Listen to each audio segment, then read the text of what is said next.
believed could be decoded through psychoanalysis, revealing the underlying messages and desires embedded in our dreams.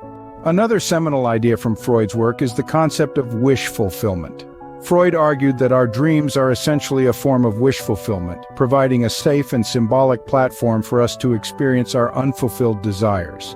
This understanding of dreams as wish fulfillment offers a fascinating window into our subconscious, shedding light on the hidden desires that motivate us.